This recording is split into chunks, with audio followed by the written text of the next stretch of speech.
story you are about to see is true. The names have been changed to protect the innocent.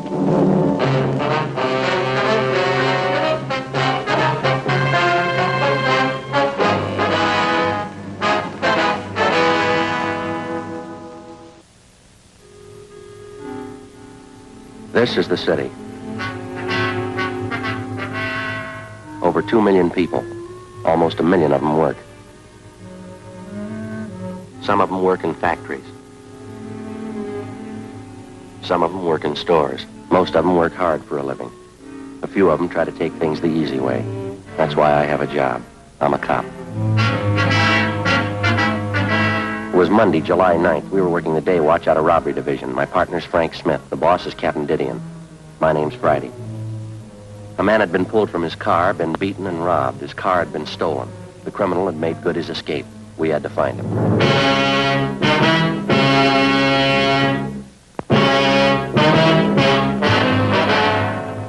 Stacy, Hollywood. That'll be the yardage department. Yes, ma'am, I'll connect you. Yes, sir, can I help you? We're police officers, ma'am. Yes, sir. Like to see one of your employees, a Harvey Kimbrough. Just a moment, I'll page him for you. Thanks very much. Got a match, Frank? Yeah, sure, Joe, here. Thank you. You know, when I was a kid, I never could figure out what that was. What's that? The auto call. Calls employees to the telephone. Rings all over the store. Yeah, I know. Office. Yes, Mr. Kimbrough. There are 2 policemen waiting to see you on the 8th floor. Thank you, please. All right. No. That was Oh, Mr. yeah. Kimbrough. He's on his way out. Thank you very much. Did I give you the crime report on this thing? No, I think you kept it, didn't you? Oh, yeah, I got it. Yes, sir, can I help you? Hey, you want one of these, Joe? What are those? Pepto-Pals. Good, try 'em. What are they for? Coat the stomach. Real good for stomachache. Yeah, but I haven't got a stomachache. Oh. Hey, Joe, I sure like that Ann Baker. Yeah? Of course, you know me. I liked her right off the first time I saw her down at that department store. Yeah, she's a nice girl. Well, now you can begin to think about settling down, huh, Joe? You know, like Fay and me. Gonna get yourself a little house, start sinking those roots, Joe. You know, they're putting up a lot of nice tract houses these days. Do you think maybe you're rushing a little bit? I just met her. How old are you, Joe? 32. Yeah, Yeah, well, how old were you when you got married? 35, but I feel I waited too long, Joe. I don't want that to happen to you. Well, according to your figures, I still have 3 years to go. Yeah, but Ann's such a pretty girl. You can do a lot worse. I just don't want you to forget about it. Not a chance with you around. The gentleman here, Stella? Yes, that's right. Are you Harvey Kimbrough? Yes, sir. What if we could step over here and talk, please? Yes, sir.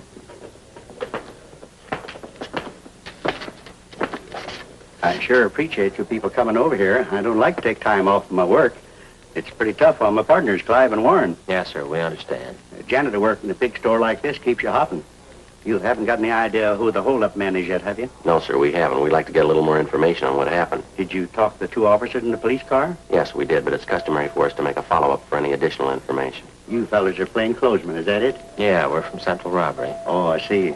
Well, I never knew I'd get this much service. Wonder if you'd mind going over it again for us, Mr. Kimbrough. Maybe something you didn't think of when the other officers talked to you. I believe I told them everything. I was on the way down to work this morning about 5 a.m. Mm-hmm. You live out in Alhambra. Yes, sir, that's right. I take the freeway in. It was on Commercial Street that you were held up, is that right? Yeah, that's right. Commercial, right near Alameda, almost to the corner, where they're tearing those big buildings down. Man flagged me down and looked like his car was stalled. Yes, sir. I always make it a habit to stop when I see somebody in trouble. I know how it is this time in the morning. No gas stations open. Figured maybe the fella need to shove or something. So you stopped to give him a hand, is that right? Well, that's what I had in mind. I'd more than stopped the car, and he came over, pointed a gun at me, and told me to get out. What'd you do? Well, I asked the fellow what he wanted. I told him I didn't have any money. Told him I was in the way to get on to my work. What'd he say to that? He didn't say anything. Just opened the car door, grabbed him by the arm, and pulled me out. I wasn't prepared for it, and I kind of fell into the street. Well, now, your car is a blue 1948 Dodge sedan. Right rear fender damage, is that correct? Yes, that's right. Sure hope you get that thief. And my car, too. Awful hard to get around Los Angeles without a car. Well, we'll do our best. Took my wallet from me. All the money I had. $14. Then he said, don't bother to get up. Stay right there for 5 minutes after I leave. And he bent down and he hit me in the face. What'd he hit you with? With his fist. Yeah, hit me right here. See? You can see the cut here, right in front of my lip here. See? Yeah, bled pretty heavy. Yeah, that's a nasty cut. It's better now. The men who came in the ambulance, they put something on it. It'll be all right. Well, did he knock you out when he hit you? Oh, no. No, I saw him get in my car, and then the car was parked up ahead, took off, and this man who held me up, he followed in my car. Did you try to locate a phone, call for help? I didn't have to.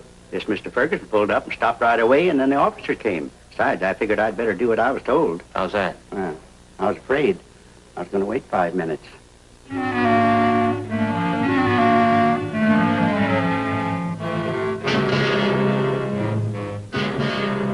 Frank and I left the department store, picked up our car in the parking lot next door, and drove out to the San Fernando Valley, the 800 block on Satacoy Avenue. The card on the front door told us we could find Sidney Ferguson in the garage. Boy, look at the fish, Joe. Yeah. Looking for something? Yes, sir, we're looking for a Sidney Ferguson. Surely, I'm Sidney Ferguson. Police officers, Mr. Ferguson. Oh, about that holdup this morning down on Commercial Street? Yes, sir. This is my partner, Frank Smith. My name's Friday. Oh. Happy to know you. Hi. Oh, excuse my wet hand. I've been cleaning out my tanks. Sure. You fellas work out of the City Hall? Yes, we do. You wouldn't happen to know a John O'Grady down there, Narcotics Division? Went to high school with John. No, I don't believe I know him. Frank? O'Grady? Yeah. Tall fella, kind of blonde, wavy hair? Yeah, that's right. Good-looking fella. Yeah, I think I've seen him around. Good friend of mine. Say, wasn't that a shame this morning, that Kimbrough fella? Yeah, it was a rough one. Well, the reason we came out to see you is we thought maybe you could give us some additional information on it. Oh, I'll be glad to give you all the help I can. I'd like to see you get that holdup, man. You mind giving us a rundown on what happened this morning? No, not at all. Let's see, it was about 5 o'clock this morning. I'm not usually up that time of the morning, but I was on my way back from Monterey Park. I generally try to make it down there once or twice a week. I get down to see Bruce Duffy, an aquarist friend of mine I have down there. We swap fish. Yes, sir. Well, I was on my way back coming down Commercial Street when I saw this fella sitting on the side of the curb. It looked like he was hurt to me. I see. Now, I wouldn't have noticed probably. It was pretty dark, but those two cars pulled out, you know, one right after the other, seemed to be in a big hurry. And you pulled up to give Kimbrough a hand? Yeah, I did. Of course, when I got close enough, I could see the guy had been kicked in the teeth. He was bleeding pretty bad. I offered to give him a hand, take him to the hospital, but he said he didn't want to be late for work. Mm-hmm. Well, after the officers came and talked to him and the ambulance men treated him, I drove him up to Stacy's Hollywood. I dropped him off there. That's where it works, you know. Yeah. The report says that you have the license number on the getaway car, but you couldn't find the paper you'd written it on when the officers interviewed you. Is that right? Yeah, I did. Yeah, if that doesn't beat them all. What's that? Well, I had the piece of paper a few minutes before the officers got there. I guess I was more rattled than that Kimbrough fella. And when I got home here this morning, there was a slip of paper right on the floor of my car. A little bit of a break, isn't it? Yes, sir, it is.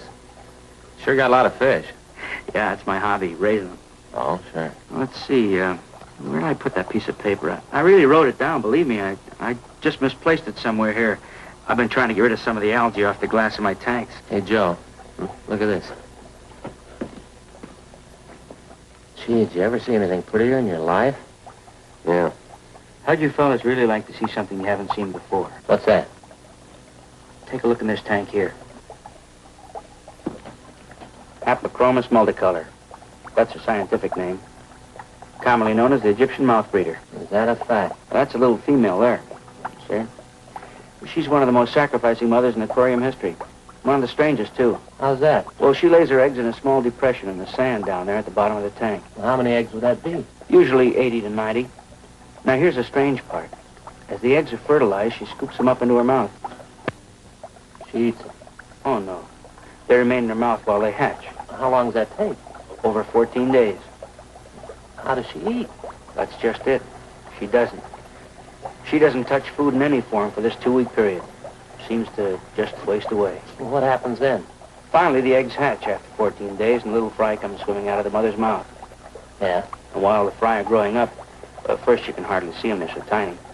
While they're growing up, if anything frightens them, quick as a flash, back in the mother's mouth. Well, that's certainly amazing. Huh, Joe? Yeah. Is this as big as they ever get? Yes, sir. 1 inch to 1.5 inches. Hard to believe. Well, the bedders are almost as strange. Male builds a bubble nest up here on the surface. Say, isn't that funny? Here's that paper. Huh? The one with the license number on it. What if I could see that, please? Oh, sure, here you are. Thank you.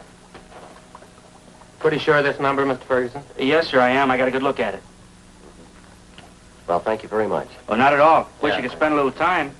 Seem kind of interested in tropical fish. Well, yes, sir, I'd like to sometime.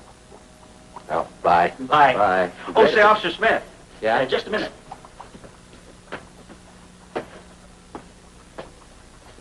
Say, I almost forgot. Yeah? In about 5 weeks from now, Yeah? how'd you like a nice pair of baby Egyptian mouth breeders?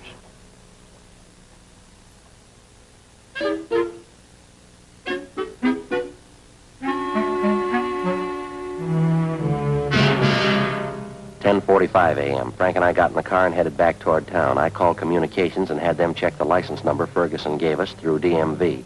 They called back and told us the car was a 1949 Chevrolet four-door sedan. The registered owner was a Jack B. Grant, 19112 Beacon Street in the southwest part of Los Angeles. It was a large, old-fashioned residence that had been converted into a rooming house. We checked with the landlady, a Mrs. Ida Fisher. How do you do, man? Police officers, do you happen to have a Jack Grant registered here? Yes, he's been with me here about 8 months, but he's not in now. What time did Grant leave this morning, Mrs. Fisher? Well, it was pretty early. Must have been around 4 a.m. when I heard him go out. Came back in again this morning about 8 o'clock, parked his car, then he drove off with some other man. Would you happen to know who the other man was? No, I wouldn't. I just saw him drive off. Where does Grant park his car, ma'am? Around the back in the garage. Mind if we take a look at it? No, that's all right. Just go on back there down the drive. Well, thank you very much. Now, there's 2 cars parked there. The black Ford belongs to Mrs. Spencer. Yes, ma'am, thank you. And the 1949 Chevrolet, that's Mr. Grant's. Thank you. Thank you very much, ma'am.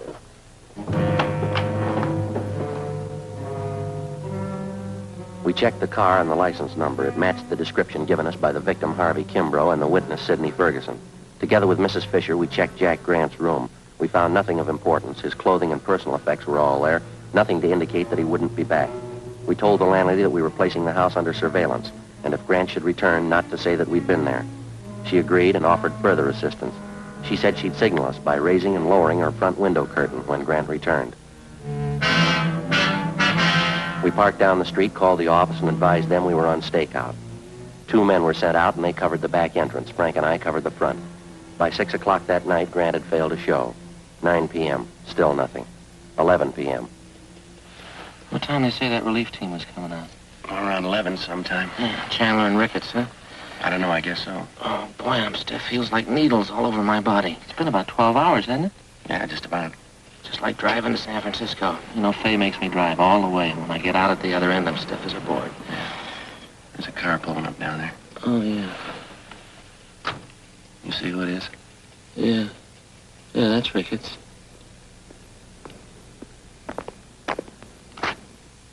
Friday? Hi, Jack. Who's this you got with you? Same guy you borrowed the candy bar from 2 weeks ago. How about it? I'm hungry. Glad you reminded me. That bar was pretty stale. As soon as I find one to match it, I'll pay you back. It's a house over there, huh? Yeah, Jack, the green and white one. No sign of him at all, huh? No, nothing.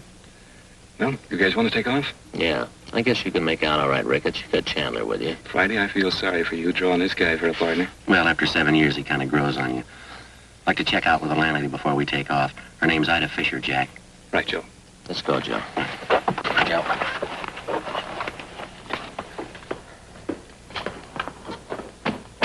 See you later, Jack. Say hello to Chandler. Right, Frank. Good night. Good night. That Ricketts sure is a ripstaker. Yeah.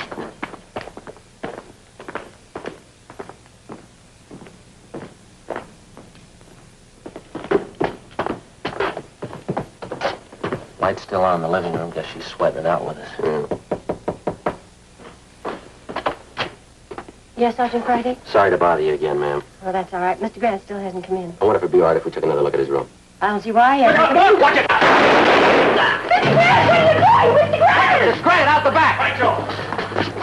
Frank, you all right? I didn't know he had a gun. He made me hide him. He Lady, made will you call an ambulance, please? He's not dead, is he? Lady, will you call that ambulance? Hurry!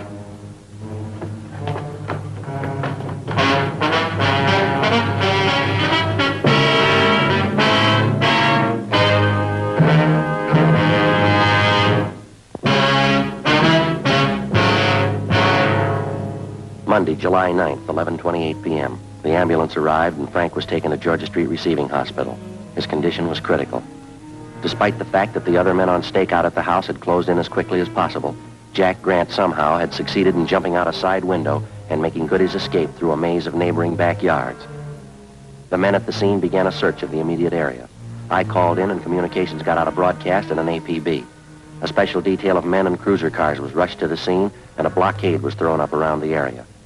And then I called Ann Baker and asked her to meet me at Georgia Street Receiving Hospital. I stayed on and worked with Ricketts and Chandler. Under questioning, the landlady, Mrs. Fisher, broke down and admitted that Grant had given her $10 to keep his presence in the house a secret. She told us that when we'd searched the suspect's room earlier, he had hidden in the cellar. She was taken into custody. 1:30 a.m. I got a relief and I went downtown to Georgia Street Receiving Hospital, the P&F ward. When I got there, Ann Baker was waiting in the hall. How is he? I don't know. They won't let anyone in to see him. I brought him a carton of cigarettes. So did I. If anything happens to him, man, I don't know what I'm going to do. He'll be all right, Joe. I know he will. It was nice of you to come down and stand by. That's all right. It was the least I could do. Hi, Doc. Friday, we removed one slug from the upper thoracic region, another one from his left shoulder. Looked like they could have been .45 caliber. Did a mark for evidence. How's he doing? As well as can be expected. What does that mean? It's hard to tell. Depends on how it goes the next 4 hours. Can I go in and see him? No, we're not admitting anyone in there. Under sedatives, lost quite a bit of blood, pretty weak. Do you need anybody for transfusions? No, it's all taken care of. His relatives been notified? Yes, sir. His wife and kids are visiting back in Sioux Falls. I sent him a wire. They'll break the news to her. Oh, well, that's about all we can do for now. Wonder if I just couldn't sneak in and leave this carton of cigarettes for him. Afraid it's going to be some time before Officer Smith can use them. Just leave them. The nurse will take care of them. Thanks, Doc. Was there anything I can get for him? Anything he needs? No, we're doing everything we can for him. You don't think I could just look in for a minute? No, I'm sorry. Well, it must be something I can do. You got a good prayer handy?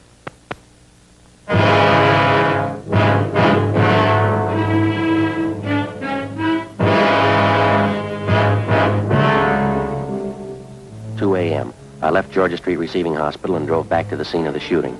The search for the suspect, Jack Grant, was still going on.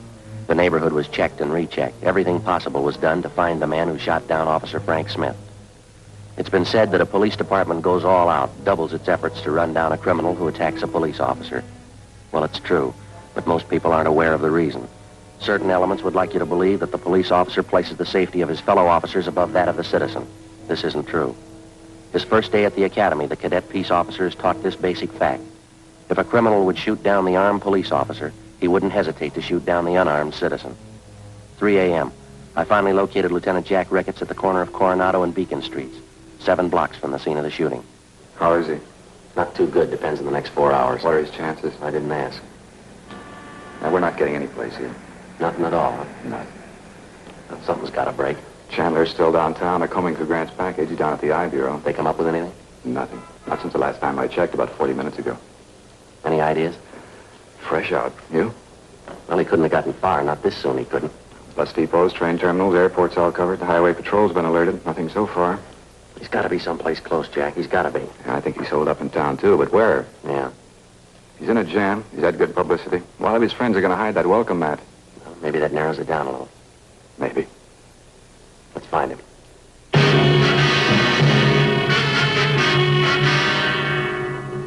3:30 a.m. Jack Ricketts and I got back to the city hall. We went directly to the I Bureau. Chandler and Powers had sifted through Jack Grant's package. They'd drawn up a list of all of Grant's known friends and associates. There were 22 names on the list. 3 of them were in San Quentin Penitentiary. 2 of them were doing time at the county work farm. That left 17 names on the list. Further checking showed that 5 of them had out-of-state addresses. 12 names. The list was split down the middle. Ricketts and I took 6 names, Chandler and Powers 6. Of the 12, with the exception of 1, all names had appeared on the police blotter in the past 8 years. Raymond Weller, Peter Denton, Horace Phillips, Henry Breen. Ricketts and I checked them. Some were in bed, some hadn't been to bed. We were reasonably sure that none of them knew the whereabouts of the suspect. I called Georgia Street to find out about Frank. They told me no change in his condition. 4:55 a.m. After this, we get a quick bite to eat, huh? You don't look so good. Not hungry. What's this one's name? Anthony Baxter, room 23. Here we are.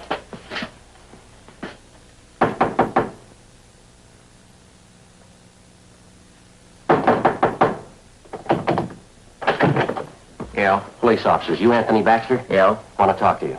Find out how to get a guy out of bed. You always sleep with your clothes on? Get back in the room. Well, what's going on? You know what, Jack Grant? Why? You a friend of Jack Grant's? Why? Jack Grant a friend of yours? I'm not going to tell you anything till I know why. You want to talk here or downtown? I've got a right to know what it's about. Get your hat and coat. You just want to know if I know Jackie Grant, is that all? You want to get that hat and coat? I know Grant. Where is he? I don't want to get mixed up in anything. You're mixed up in it already. You know him. That's the trouble with you guys. Guy tries to walk the straight and narrow, and you guys come around and try to put him in a corner. Where's Grant? I've been in jail, and I did my time.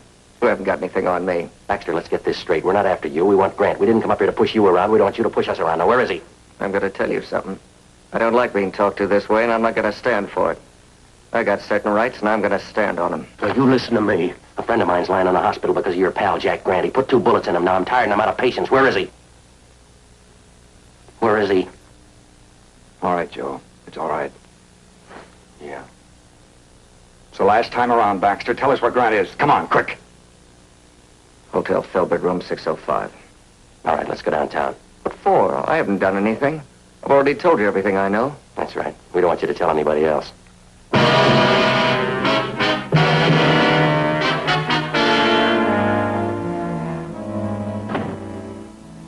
5:27 a.m. We located the Filbert Hotel on North Crocker Street. On the way over, we called in and told them what we'd found.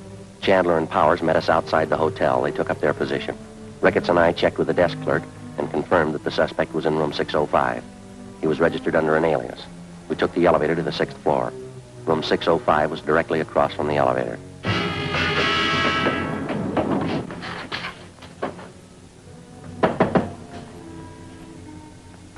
Yeah, what is it? Police officer. Get your hand out. I wouldn't want to shoot you. Hand behind your head. Back. Turn around.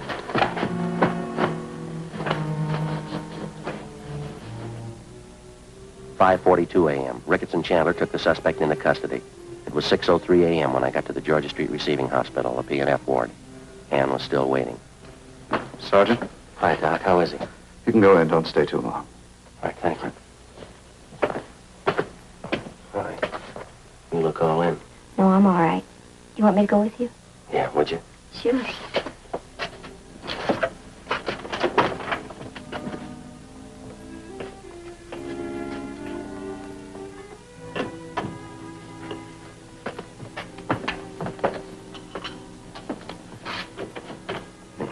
Yes, that's right.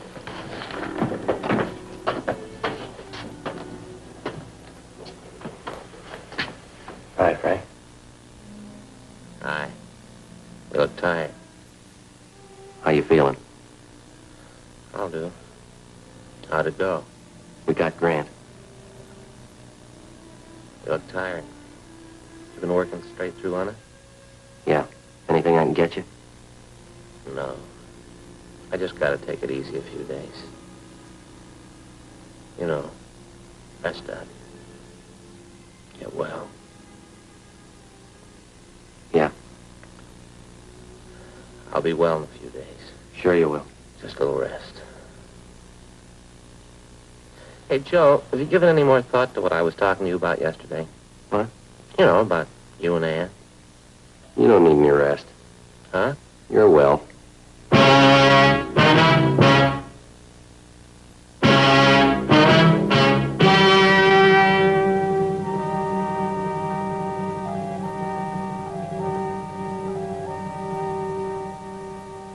On November 7th, trial was held in Department 89, Superior Court of the State of California, in and for the County of Los Angeles.